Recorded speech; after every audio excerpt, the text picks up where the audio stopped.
Sejam todos muito bem-vindos ao primeiro encontro do projeto Debates da Atualidade, uma iniciativa conjunta da TV USP e TV Unimep, que nessa primeira edição conta com o apoio do SESC Piracicaba, Exalc Sena USP Piracicaba, Unimep, OCIP Pira 21 e Imaflora. Na pauta de hoje, o tema proposto é Perspectivas para Rio+20. 20 anos após a realização da Conferência Eco 92, o Brasil volta a sediar um encontro de abrangência mundial para tratar de temas ligados à sustentabilidade do planeta em que vivemos. De 20 a 22 de junho, estadistas, cientistas, pesquisadores e ativistas de diversas partes do mundo se encontram na conferência oficial para discutir os rumos do planeta na tentativa de resolver a complicada equação do desenvolvimento versus preservação ambiental. E no decorrer do mês, acontecem ainda diversos outros eventos paralelos voltados ao mesmo tema. Em Piracicaba, para falar sobre a agenda proposta para a conferência e quais são as perspectivas para os resultados do encontro, convidamos 3 especialistas reconhecidos nacional e internacionalmente por suas contribuições em torno do tema meio ambiente e sustentabilidade, os quais chamamos agora para tomar seus lugares. Professor Dr. Carlos Clemente Serri, docente e pesquisador do Sena USP Exalc e membro do IPCC, Painel Intergovernamental de Mudanças Climáticas. Professor Dr. Paulo Afonso Leme Machado, docente do Programa de Pós-Graduação em Direito Ambiental da Unimep, pós-doutor em Direito Ambiental pela Universidade de Limoges, na França. Convidar também o professor Dr. Paulo Yoshio Kageyama, docente, pesquisador da Exalc USP, pesquisador em biodiversidade tropical e ex-diretor de biodiversidade do Ministério do Meio Ambiente. E para mediar essa conversa, convidamos o jornalista Fabiano Pereira, repórter da TV USP e docente da Faculdade de Comunicação Social da Unimep.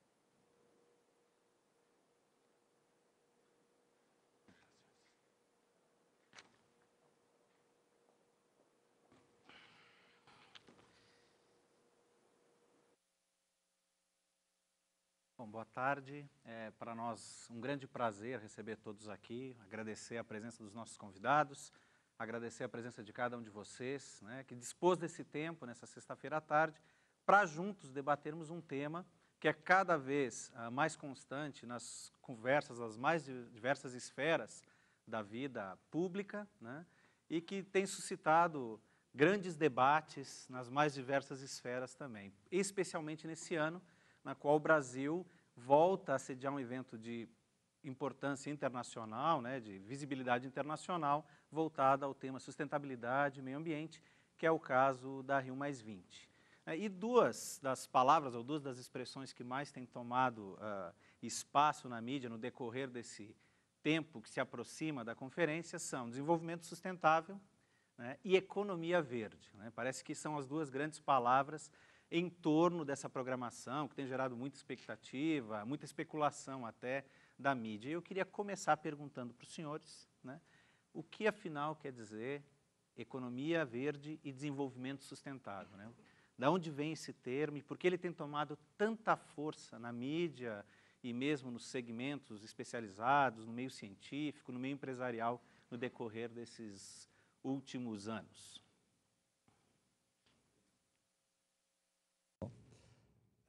Bom, em primeiro lugar, eu parabenizo os organizadores desse programa por trazer ao público os conhecimentos e as perspectivas desse encontro que vai acontecer no Rio de Janeiro, a Rio+20. Com relação ao desenvolvimento sustentável, é um tema que já foi discutido já desde o que nós chamamos uma conferência que houve na Suécia, há 40 anos atrás, e que depois culminou em 1989 com a definição da primeira-ministra daquele país, a Gro Brundtland, que ela propôs esse termo de desenvolvimento sustentável. Em simples palavras, são as habilidades que nós temos hoje para utilizar os meios naturais que nós temos, sem comprometer essa possibilidade de uso desses recursos para gerações futuras. Então, é um desenvolvimento sem comprometimento das gerações futuras. Já o termo economia verde é um tema mais recente e é oriundo do problema que nós temos hoje no mundo sobre o consumo exagerado dos recursos naturais. A população hoje cresceu de uma maneira muito rápida, de 1,5 bilhão de pessoas em 20 anos, e isso trouxe uma série de problemas de impacto no ambiente. E esse impacto porque houve a necessidade de se utilizar os meios naturais para suprir as necessidades dessas 1,5 bilhão de pessoas que apareceram. E isso, então, gera uma série de impactos no ambiente. Então, para reduzir esse impacto no ambiente, é preciso ter uma maneira diferenciada do consumo. Os recursos têm que ser gerenciados de uma outra forma. Então, os bens de consumo, os processos de consumo têm que ser de uma maneira diferente do que é hoje.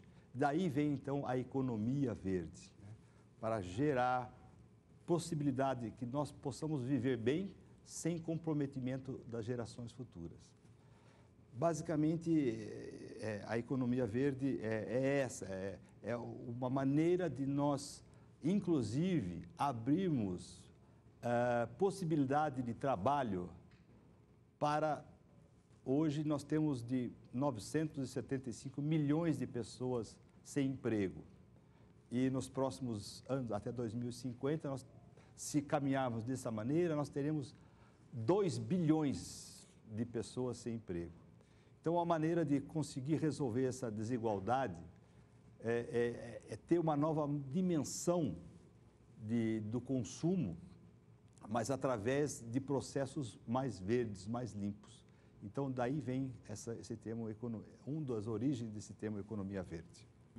Agora, o senhor fala dessa questão interessante, já começar falando dessa questão do consumo, porque, na verdade, grandes especialistas, cientistas, e assim, a exemplo dos senhores e também muitos ativistas, culpam justamente o consumo, né, o consumo desenfreado, né, a necessidade do aumento da produção para gerar emprego, para, então, se atender às demandas de uma população crescente, né, como o grande vilão do Estado, principalmente a questão ambiental, chegou hoje. Como é que vocês avaliam isso? Porque talvez a grande equação a ser respondida, e eu não sei quem tem a resposta, ou se alguém já tem a resposta, é como aliar essa questão da crescente demanda, por exemplo, por alimentos, já que a gente tem uma parcela considerável do mundo hoje que não se alimenta adequadamente, não tem acesso a uma alimentação adequada, não tem acesso, por exemplo, à água potável de qualidade, né? Não tem acesso a outros bens de consumo, dos mais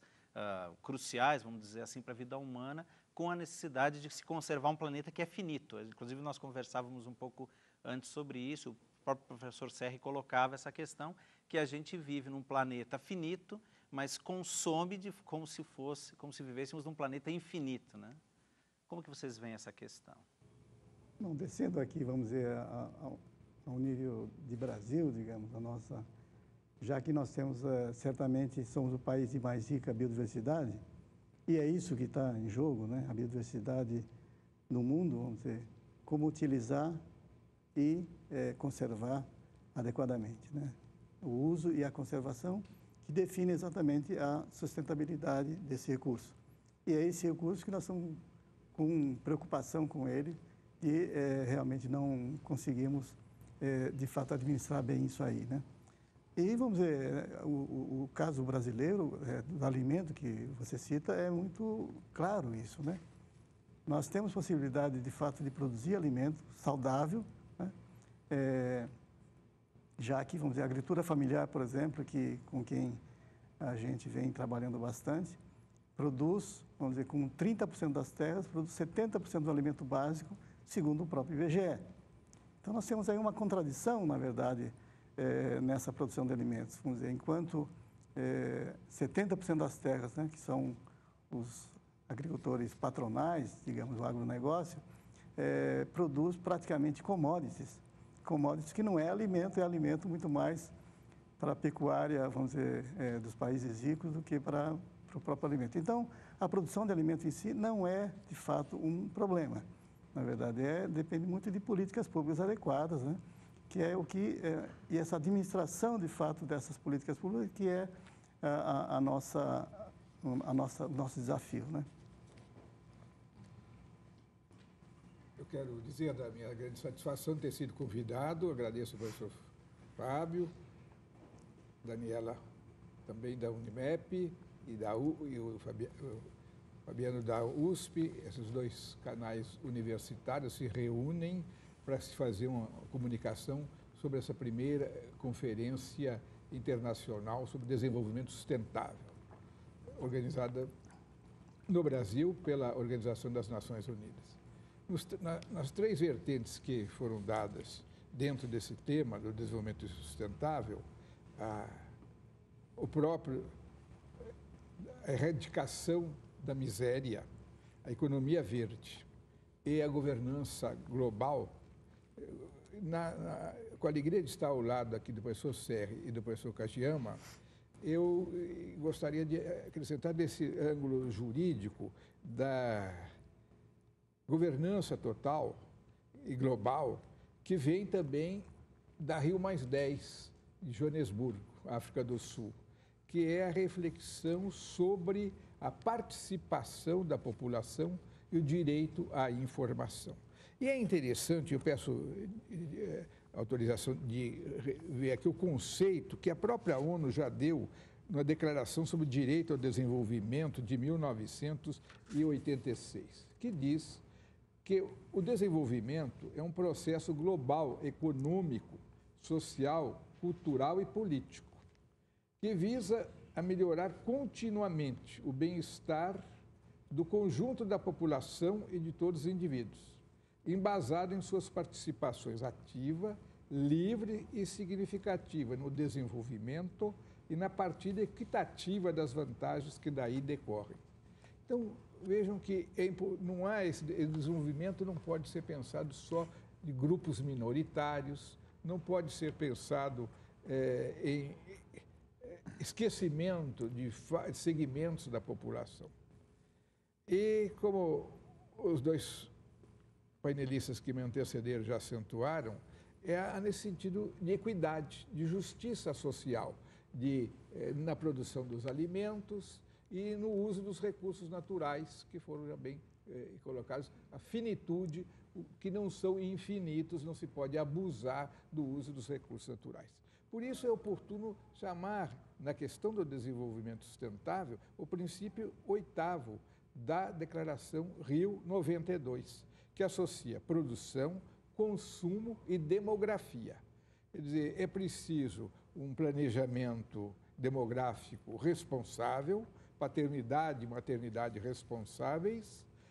Isso não está se pregando absolutamente nada que seja contra o direito à vida, mas um planejamento de acordo com a existência de água, de floresta, de fauna, de solo, tudo isso conjugado para que a população ali tenha recursos suficientes, juntamente com um consumo adequado e uma produção, como nós estamos pregando aqui na lei brasileira hoje, a lei de resíduos sólidos, a logística reversa, quer dizer, o princípio poluidor-pagador. Quem polui é responsável pela sua poluição. Agora, os senhores têm acompanhado, né, essas iniciativas da conferência nas edições anteriores, né?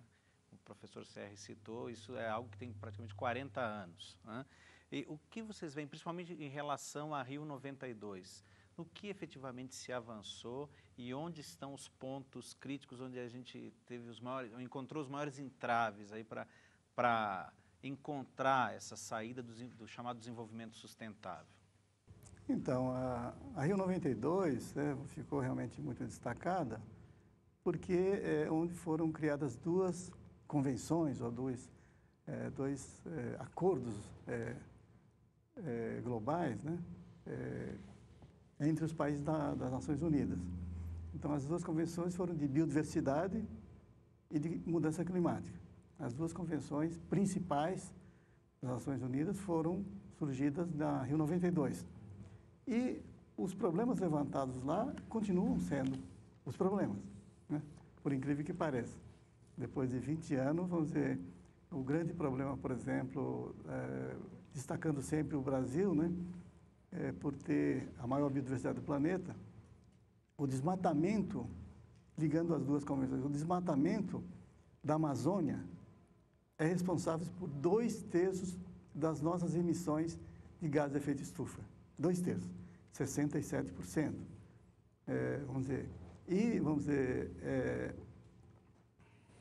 para a gente destacar, se nós temos um vilão, destacar esse vilão, vamos dizer, esse grande desmatamento da Amazônia, que já está chegando a 20% da Amazônia, e que é responsável por 2/3 das nossas emissões, quer dizer, 1/3 é todo o restante, a indústria, os carros, enfim, até para a gente ficar um pouco mais digamos, sabendo que a gente não é tão vilão assim, a parte do vilão é mais forte, né? Esses 2/3 é responsável por desmatar a Amazônia e introduzir a pecuária de baixíssimo nível. Nessa discussão do Código Florestal, isso veio claramente na discussão.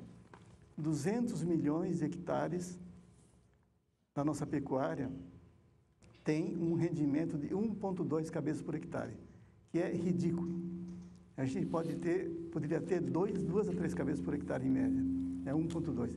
E na Amazônia, especificamente, dos 70 milhões de hectares da Amazônia desmatada, 40 milhões de hectares é pecuária com 0,9 cabeças por hectare. Só dando um pouco de estatística para a gente entender. E 20 milhões de hectares são abandonados na Amazônia, que foram antigas pecuárias, fazendas pecuárias que foram usadas por pouco tempo. Enfim, então, nós vemos claramente, vamos dizer que, é lógico, no Brasil, dá para se exemplificar muito bem, vamos dizer, o que a Rio 92 trouxe para nós, né? Trouxe exatamente esses dois problemas, biodiversidade e mudança climática, que permanece até hoje, e a gente discute, inclusive, e que rebate, vamos dizer, faz rebatimento com o Código Florestal, que acabamos de ver o desastre que foi. O professor Paulo colocou muito bem essas questões. Na Rio 92, então, foram definidos a Convenção Quadro das Mudanças Climáticas, a Convenção da Biodiversidade e da Desertificação. São três compromissos naquela que nós chamamos Cúpula da Terra, que foi em 92. Para esse ano, agora, Rio 92, mais 20 anos, os temas que serão abordados não se referem muito ao que foi tratado na Rio 92. Não serão tratados assuntos de mudanças climáticas, porque tem uma convenção específica para ela, que é a UNFCCC. Não serão tratados assuntos de biodiversidade, porque existe uma convenção, assim como a da desertificação. Então, são 7 temas que foram eleitos para serem discutidos. O primeiro tema é o emprego. Aquilo que nós acabamos de dizer. É uma preocupação muito grande com o emprego. O segundo grande tema é com relação à energia. Nós estamos usando muita energia fóssil e isso traz consequências ambientais que nós já todos conhecemos e que está sendo tratadas em outras convenções. O problema das cidades. Hoje a população está dividida. A população dos 7 bilhões de pessoas, 50% vive na cidade, 50% no campo. Não era assim há 20 anos atrás. Tínhamos mais pessoas vivendo no campo do que na cidade. E com isso, com essa separação, agora em 2 metades, nós temos criado problemas para as cidades. Então, o número de megalópolis dobrou nesses 20 anos. E as pessoas vivendo na cidade, e as cidades não estavam preparadas para todo esse número de pessoas que que nós tivemos aumentado, cria uma série de problemas nas cidades que nós todos conhecemos. Então, as cidades também serão discutidas. Como é que nós devemos ter uma cidade organizada para os próximos anos? O outro tema é a questão de alimentos. A produção de alimentos cresceu mais do que a população no mundo. A população do mundo cresceu em 26% nesses últimos 20 anos. E a produção de alimentos em 45%. Só que a distribuição desses alimentos está desigual. Então, nós precisamos tratar isso, essa questão de alimentos. Um outro grande problema que vai ser tratado é a questão dos oceanos. Os oceanos estão aumentando de temperatura, estão se tornando mais ácidos, a produção de peixes está sendo reduzida. Então, os oceanos é um outro grande assunto que será tratado, assim como a água doce. Nós temos, hoje, pelo consumo da água, nós tivemos um aumento. Hoje, 87% da população mundial tem acesso à água. E isso não era assim há 20 anos atrás. Nós tivemos um aumento de 13% no aumento do consumo de água. A água já está ficando escassa em alguns locais. E um outro grande problema que vai ser discutido é a questão dos desastres naturais, como os tsunamis, terremotos. Isso é um grande tema. Então, para a Rio 92 mais 20, né, o Rio mais 20, ou Estocolmo mais 40, são esses 6 ou 7 temas principais, né, que vão ser tratados.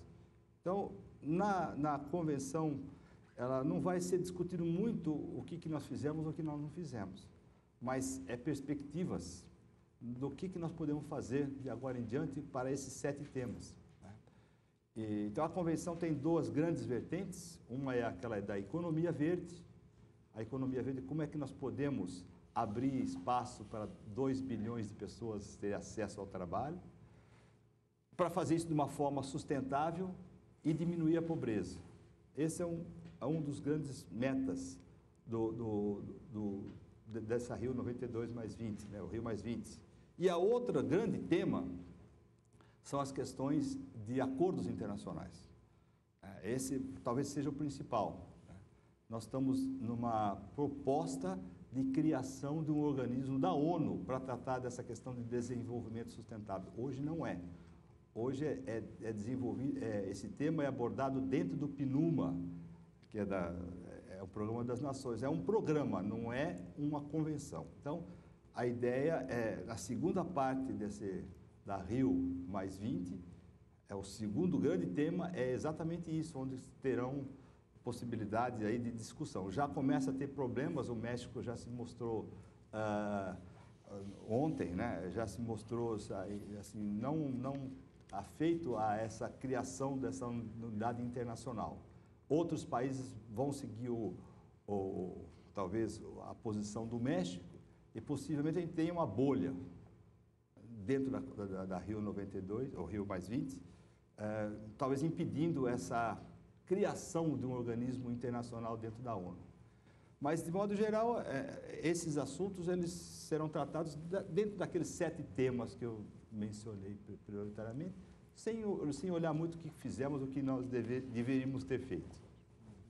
Inclusive, uma outra corrente de pensadores muito crítica, não só a agenda proposta para Rio mais 20, mas também nas edições anteriores da conferência, trabalha muito nessa questão. Eu queria ouvir a opinião do senhor sobre isso, que é aquela questão de que o documento, inclusive a versão final da declaração, que já praticamente está pronta antes do evento começar efetivamente, fala muito em recomendação, fala muito em iniciativa voluntária.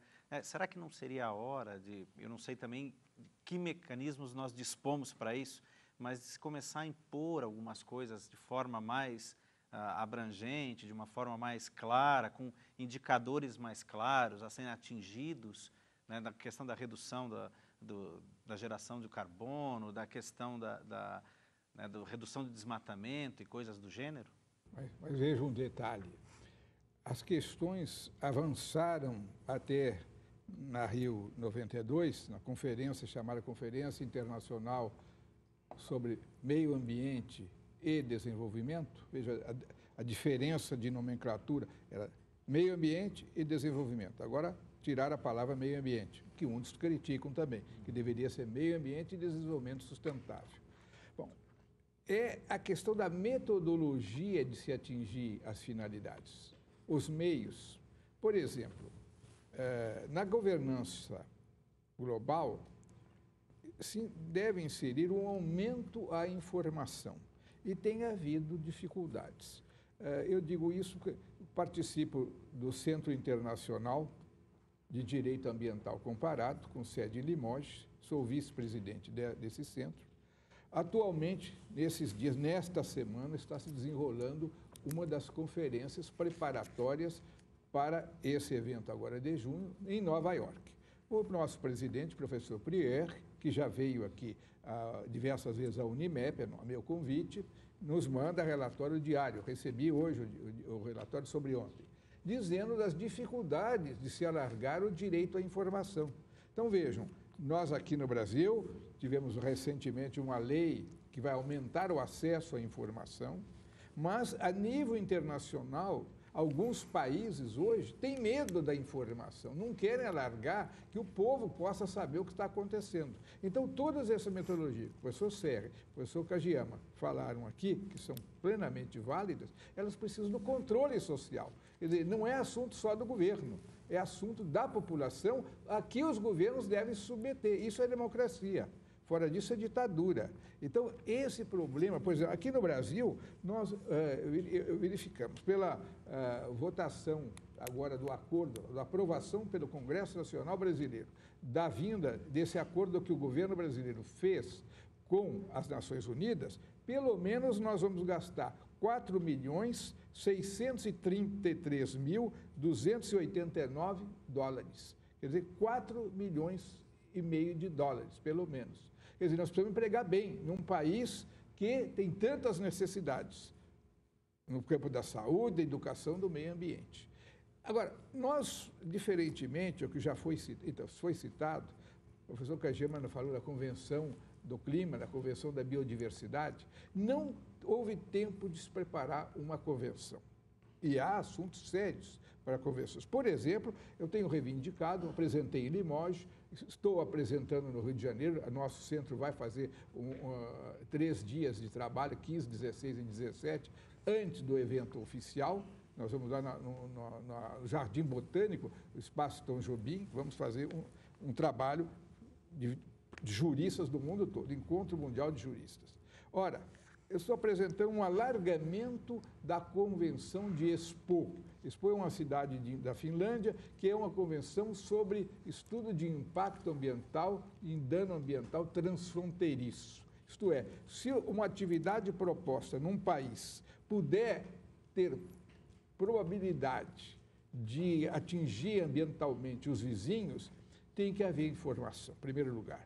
Estou propondo que, além disso, dessa informação veiculada aos países vizinhos, haja a possibilidade do país que possa ser atingido comparecer ao país em que a atividade vai ser proposta, vai ser realizada, com os seus técnicos, com os seus especialistas. Quer dizer, a abertura da informação para aumentar a credibilidade. Porque, em meio ambiente, prever o acidente é muito importante. O professor Serra já dizia da questão dos desastres.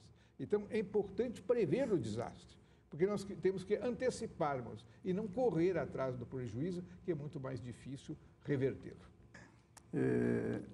Os vários pontos, né, apontados, crise econômica, redução da pobreza, energia, consumo consciente. Agora, tudo isso é em função do uso, né, vamos dizer, não sustentável. Né, então, vamos dizer, o que se propõe é o uso sustentável e, vamos dizer, através de tecnologias verdes, né, através de incentivos, né, vamos dizer, a essa economia verde, digamos. E aí a gente tem que ver, vamos dizer, que os instrumentos utilizados são das convenções. Por exemplo, na Convenção de Biodiversidade, por exemplo, o instrumento mais importante que surgiu recentemente é o tal do REDD, né, que é, vamos dizer, o uso sustentável da floresta, sem derrubar a floresta, né, através de comunidades, vamos dizer, que dominam principalmente a Amazônia. E esse mecanismo está sendo utilizado agora. A primeira comunidade indígena a fazer uso do RED foi agora, nesse mês. Então, está funcionando, de fato, os mecanismos, né? Que são de economia verde. Quer dizer, como de tecnologias, de fato, que sejam verdes. E é lógico, no meu ponto de vista, tem que atender as comunidades pobres, as comunidades que estão lá guardando aquela biodiversidade e utilizando. Da mesma forma que na mudança climática temos aí o protocolo de Kyoto, né, na verdade, que foi o grande instrumento que poderia ter, vamos dizer, baixado, né, o nível de emissão de carbono, né, através dos países ricos, que, vamos dizer, termina agora em 2012 e estamos aí prestes a não ter um substituto do protocolo de Kyoto. Então, vamos dizer, eu concordo com o CR que os temas foram especificados, porém, ainda dentro dos grandes temas, que é de biodiversidade e mudança climática, que esses são os problemas que nos afligem no mundo todo, né? A estrutura do documento final, ela já está pronta. Porque a Rio 92, ou Rio +20, ela culmina aqui no Rio de Janeiro, mas várias atividades já vêm sendo feitas. Então, esse é o documento final que vai sair no final da convenção, que chama The Future We Want, o futuro que nós queremos. Esse é o documento. Ele tem hoje 150 páginas, evidentemente baseado já nessas reuniões prévias, né? Está bem claro, está dividido em 5 grandes partes e quer dizer, o ponto focal é a 5ª parte, né, que trata exatamente dessa parte institucional. Então, porque em uma semana ou 10 dias não se pode discutir e definir questões dessa magnitude. São precisas várias outras reuniões, assim como nós temos para cada convenção a Conferência das Partes, que a gente chama de COP. Então, no caso de mudanças climáticas, nós já estamos na 17ª COP, Conferência das Partes, e cada parte são todos aqueles, o professor Bola já pode depois conversar ou explicar melhor, mas partes são todos aqueles que ratificam, né, um documento internacional. Então, o Brasil é uma parte, uma pequena ilha é uma parte, mas não é um país. A União Europeia é uma parte no que se refere ao Tratado das Mudanças Climáticas, e assim como os países dentro da União Europeia são partes. Então, já existe uma estrutura desse documento, e está claro que vai ser dessa forma, que esse é o primeiro rascunho, o Zero Words Draft, mas já temos, ontem já saiu o draft número 1, quer dizer, já é uma evolução desse aqui, né? Mas então, já está muito claro o que vai ser baseadamente, nesses princípios, que futuro que nós queremos, né?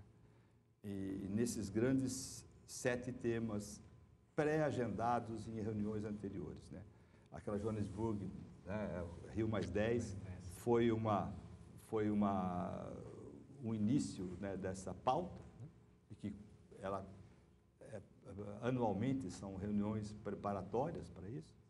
Então, eu vejo que não sou tão cético com relação aos resultados que possam advir. Eu acho que existe uma corrente muito pessimista com relação aos resultados, né? Mas esses resultados não são apenas de uma reunião, né? E assim como na Rio 92, nós tivemos a assinatura de 3 grandes convenções, essa pode dar como ponto principal a formação do organismo internacional que trate disso com mais propriedade, dessa questão da economia verde. Se sair isso, já está muito bom. É lógico que existe o documento formal, né? Vamos dizer. Bom, eu participei várias COPs, tanto de mudança climática como de biodiversidade, quando participei do governo. E a gente sabe que tem, vamos dizer, o documento formal, que é muito formal mesmo, né? Que já é feito até antecipadamente, como diz o professor Serri. Agora, a maior parte da discussão crítica é da reunião paralela, como foi na Rio 92. Na Rio 92 tinha, vamos dizer, os participantes da convenção oficial e tinha 10 vezes mais a reunião paralela, né? E com documentos também igualmente importantes. Então, eu trato, na verdade, eu acho que a participação social, como colocou o professor Paulo Afonso, é de fundamental importância. Então, vamos dizer, os governos, como eu já participei, os governos são muito formais e atendem ao Itamaraty, no caso, no Ministério das Relações Exteriores, é uma coisa muito fechada, de fato, é uma posição fechada. Agora, a discussão, na verdade, vamos dizer, a discussão mais crítica, aquilo que pode influenciar, de fato, a que países tomem posições, vamos dizer, sobre os assuntos mais críticos, é, de fato, o mais importante para mim. Né? Então, eu estou falando também, eu, por exemplo, vou participar de 3 eventos na Rio +20. Um oficial e 2 paralelos. Né? Então, vamos dizer, no paralelo, vamos falar, por exemplo, sobre transgênicos. Por quê? Que transgênico está longe de estar. Por quê? Porque é um assunto exatamente meio tabu, né? Dentro da agricultura dita industrial. Agora, vai ter uma mesa crítica sobre o uso indiscriminado de transgênicos na agricultura brasileira, no caso. E é lógico que isso, a agricultura brasileira tem importância, de fato, para colocar uma crítica dessa e ter influência no mundo. Né? Então, é isso que eu acho que é o mais importante. Concordo com o professor Serri que, vamos dizer, a discussão formal é muito fechada, de fato. Mas, certamente, nós vamos ter muita coisa, novidade, muita coisa boa, muita coisa crítica, digamos, que pode fazer, vamos dizer, os governantes, né, do mundo pensarem seriamente sobre os problemas, né? Problemas mais reais, digamos. Nós temos que distinguir entre declaração e convenção. A convenção passa, além da assinatura do representante do Poder Executivo, passa necessariamente pelos parlamentos nacionais, que fazem a chamada ratificação. Então, uma convenção tem muito mais poder de exigência, de exigibilidade na sua aplicação. Mas a declaração é importante, porque a declaração vai dando o que? Fazendo política ambiental. Então, a declaração Rio 92, como a declaração de Estocolmo em 72, essas declarações geraram políticas. Por exemplo, eu tive a honra de ter feito parte de uma delegação pequena do Brasil para a Conferência de Siena, em 1990, que preparou 2 anos antes a Rio 92. Então, houve essa preparação em nível governamental. Depois participei, como o professor Kajima está dizendo, dessa parte não oficial, que foi a reunião de juristas, que eu fui coordenador geral, junto com o professor Prier e com o presidente da Ordem dos Advogados do Brasil, no Flamengo, com 150 juristas em 15 dias. Então, nesse sentido que o professor Serri, o professor Kajima disseram aqui, é claro, as declarações têm que ser trabalhadas com anterioridade. Agora, eu acredito que é muito importante, vital para o sucesso dessa conferência, a presença da imprensa televisiva e da imprensa escrita e radiofônica, no sentido de alargar a informação, porque está havendo uma tentativa de estreitamento. Tanto que o professor Prier, na mensagem que me mandava hoje, dizia que na reunião oficial só vão ter lugar para 18 ONGs somente. Quer dizer, isso é muito pouco. Quer dizer, a sociedade civil tem que ganhar foros de credibilidade junto das Nações Unidas. Ela vem ganhando a oportunidade de se assentar lá. Não é qualquer organização não governamental que criou-se de um dia para o outro que vai sentar lá. Ela precisa ter representatividade, mas nós temos que dar credibilidade para a sociedade civil no sentido que ela possa receber e exigir a cobrança da aplicação dos instrumentos que foram escritos e elaborados nessas reuniões internacionais. Até porque, como o professor Serri falou, apesar do documento já vem sendo trabalhado há mais tempo, e o que chega para a gente, na verdade, é o consolidado daquilo que foi desenvolvido no decorrer de um prazo maior, mas ele reflete, no final das contas, exatamente o pensamento desse grupo que trabalhou 2, 3, 10 anos. E aí eu queria aproveitar para perguntar para vocês o seguinte, essa ausência, por exemplo, nós já temos aí confirmada a ausência da chanceler alemã Angela Merkel, agora o primeiro-ministro inglês David Cameron também disse que não virá mais. Até onde isso reflete uma falta, uma certa queda no prestígio do evento, não só pelo evento em si, mas pela importância do tema a nível global? Como é que vocês avaliam essa questão? Tomando já empréstimo da citação do professor Serri antes, de que o México e alguns outros países o acompanham já, levantando algumas barreiras e alguns senões aí naquilo que o documento vem apresentando. Com certeza, vamos dizer, demonstra claramente o reflexo da crise, né? Vai se discutir, vamos dizer, desenvolvimento sustentável.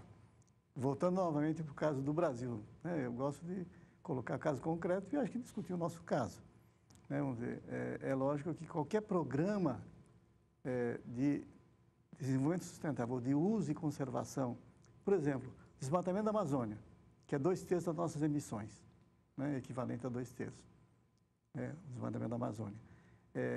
Para, de fato, reduzir o desmatamento zero, que é o que está se propondo, desmatamento zero da Amazônia, como é o da Mata Atlântica, atingimos o desmatamento zero, né? Então, vamos dizer, para chegar ao desmatamento zero, atualmente é 600 mil hectares por ano. É quase, vamos dizer, nós temos 20 milhões de hectares no estado de São Paulo. 600 mil hectares é 5%, na verdade, do estado de São Paulo, por ano. Então, é uma grande quantidade. Agora, para fazer isso, precisa recurso financeiro. Estou falando do Brasil, mas tem todos os países tropicais do mundo, né? Tanto na América do Sul, como na África, como na Ásia, os países tropicais é que detêm floresta tropical. Para fazer esse programa, precisa recurso financeiro. É lógico que eles não querem pagar a conta, né? Porque eles, na verdade, se aproveitaram por muito tempo desse recurso, né? Do mundo tropical, através da biotecnologia. Agora, na verdade, teriam que pagar a conta. Então, nos Estados Unidos, por exemplo, só para dar um caso concreto, não ratificou a Convenção de Biodiversidade e não ratificou o Protocolo de Quioto da mudança climática. Quer exemplo maior do que esse? Por que o Obama, que disse que ia ratificar depois de eleito, não ratificou? É lógico, né? Então, vamos dizer, interesses muito maiores estão em jogo e eles estão em crise, né? Vamos dizer, todos sabem. Então, vamos dizer, esse esvaziamento é muito claro, na verdade. E isso depende muito de desembolsar recurso para os países em desenvolvimento. E num momento onde a economia no primeiro mundo é bastante delicada. Eu queria acrescentar o que o professor Serri falou a respeito da posição do México, que é a questão da criação de um órgão autônomo, como é a FAO, como é a Organização Mundial de Saúde, como é a Unesco, que cuida da cultura, é importante para o meio ambiente. Então, essa posição branda que está tendo o Brasil, os Estados Unidos da América e agora está aliando o México, de não criarem e continuarem com o PNUMA, que é o Programa das Nações Unidas para o Meio Ambiente. Eu já trabalhei em Nairobi, não sei se o professor também deve ter ido a Nairobi, o professor Kajiyama também, que não estamos fazendo nenhum reparo por estar na África de maneira nenhuma e estar em Nairobi. O problema é levar de programa só dentro da ONU para uma organização que tenha mais autonomia, que tenha maior recurso financeiro. A questão, porque eu vejo daqui, eu estou olhando sempre esse papel, porque eu recebi hoje de Nova York, então é o problema que o embaixador chegou a dizer assim, vocês assistem direto o suicídio das Nações Unidas. Quer dizer, as Nações Unidas não prepararam bem, isso não é falta do Brasil, este evento que vai haver agora, nós vamos lutar pelo sucesso dele. Mas esse é o problema, que já deveriam estar prontos esses documentos. Nós estamos no mês de maio para junho. Por que essa não vinda da chanceler alemã, do primeiro-ministro? Não é que eles estejam absolutamente desautorizando o Brasil, onde está sendo o sede do evento. É porque eles queriam clareza das linhas do documento que vai ser discutido. Quer dizer, é normal que quando chegar lá na reunião, as coisas já estejam mais ou menos acertadas, porque seria ilusório ou ingênuo que em 3 dias chegasse a um consenso de todas as nações que fazem parte das Nações Unidas. Mas deixar para agora, para mês de maio, ainda lá em Nova York, sem consenso, ainda agora um dos embaixadores presentes de algum país propôs uma nova ideia do ombudsman. O ombudsman, que é uma ideia até da Suécia. Eu tive até, quando eu fui convidado aí à Suécia, comemorar os 10 anos da Estocolmo, em 1982, eu fui em 82 e fui visitar o ombudsman, que é um organismo que recebe críticas, que faz a mediação das críticas e cobra providências sobre as críticas recebidas.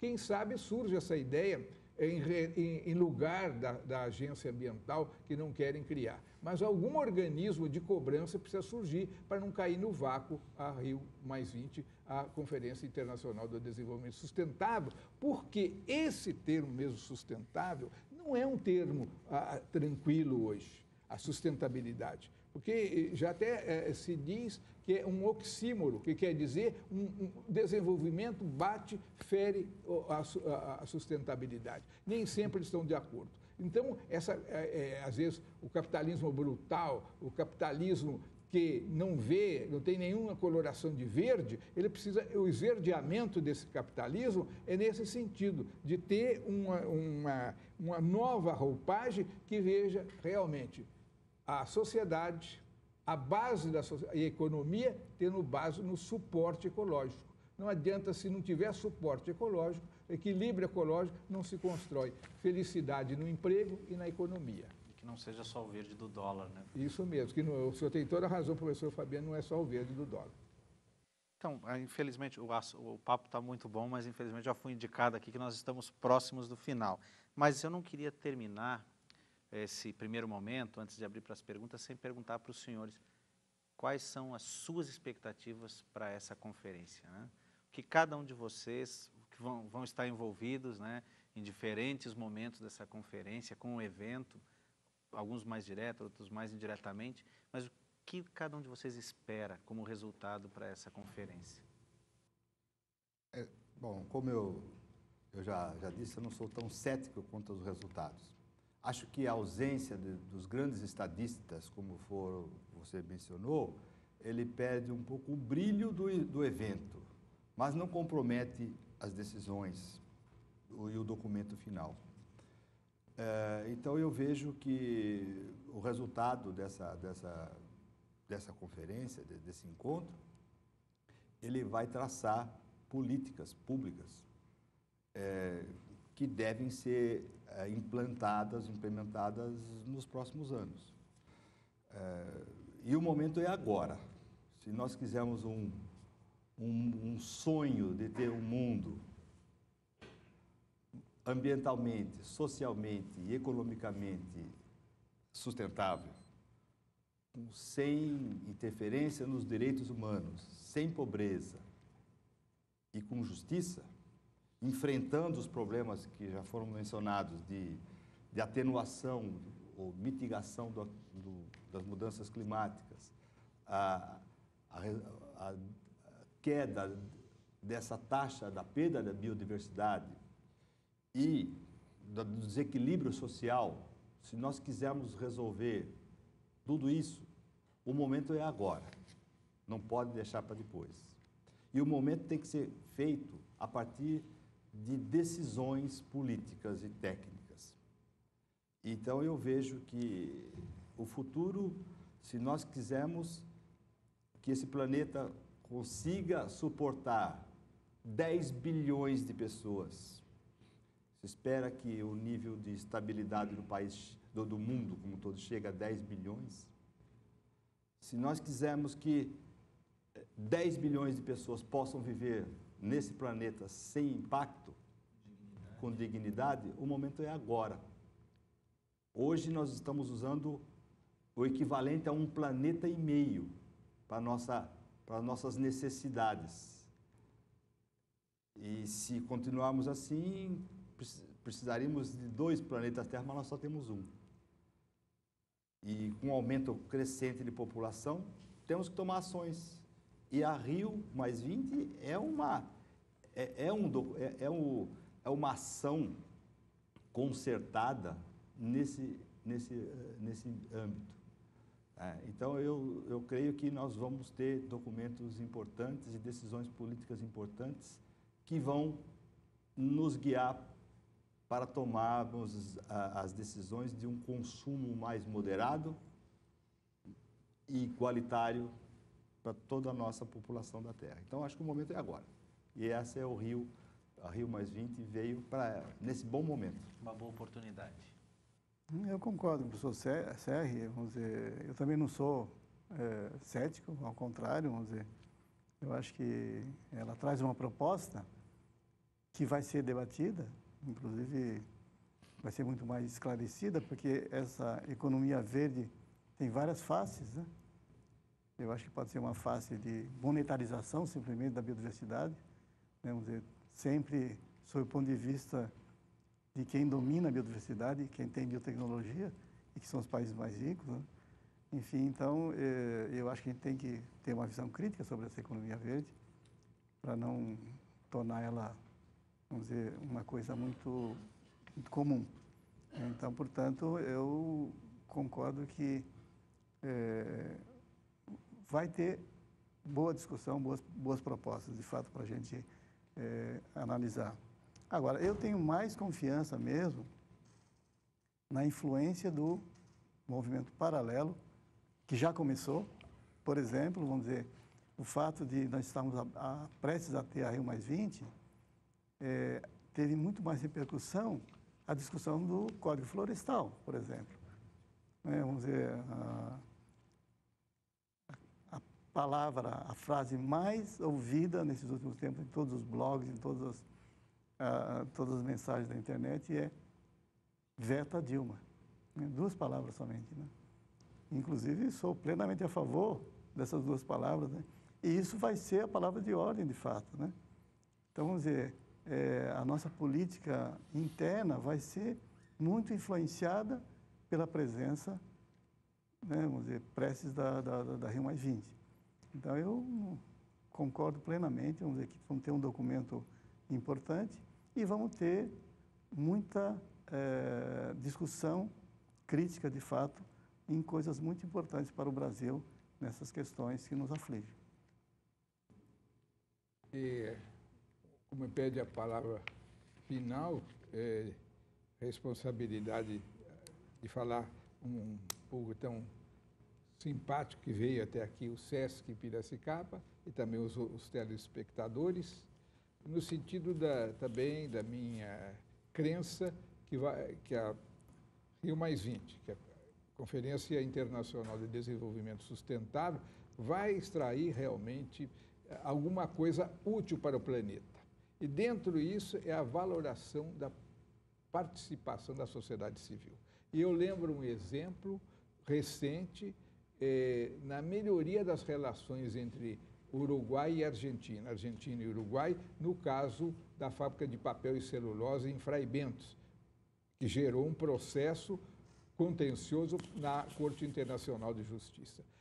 Os argentinos só chegaram a um estado de pacificação através da força de participação em Gualeguaychú, no caso de insistir numa fiscalização conjunta dessa fábrica. Isto é, se não houver participação, não cai de presente no nosso colo a melhoria ambiental, como aqui na gestão do Rio Piracicaba, na nossa região, e como no caso do Código Florestal, que o professor Kajima veio de falar.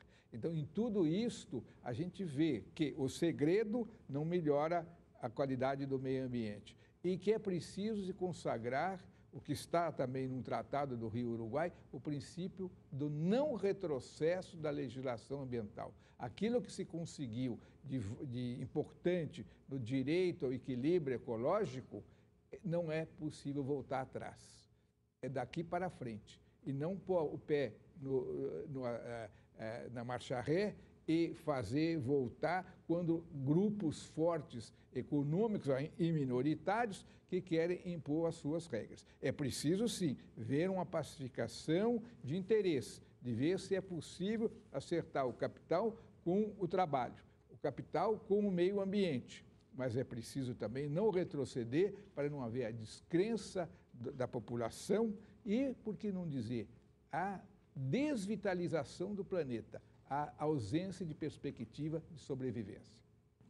Agradeço a todos aqueles que contribuíram com a sua presença e com as suas perguntas e, mais uma vez, de forma especial, ao professor Serri, ao professor Kageyama e ao professor Leme Machado pela disponibilidade de estar conosco aqui. Muito obrigado.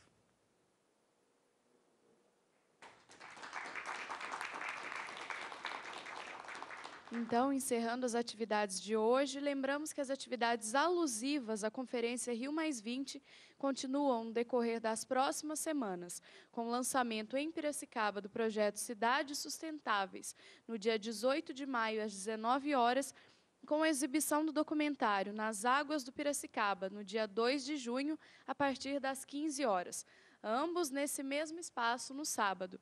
Agradecemos a presença novamente dos nossos convidados, professores Carlos Clemente Serri, professor Paulo Afonso Leme Machado e professor Paulo Yoshio Kageyama, o apoio do SESC Piracicaba, Imaflora, Pira 21, Unimep e Exalc USP Piracicaba, além de todos vocês que prestigiaram essa iniciativa.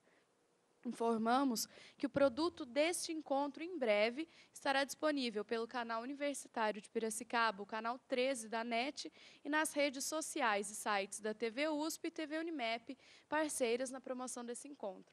Tchau e uma boa tarde a todos.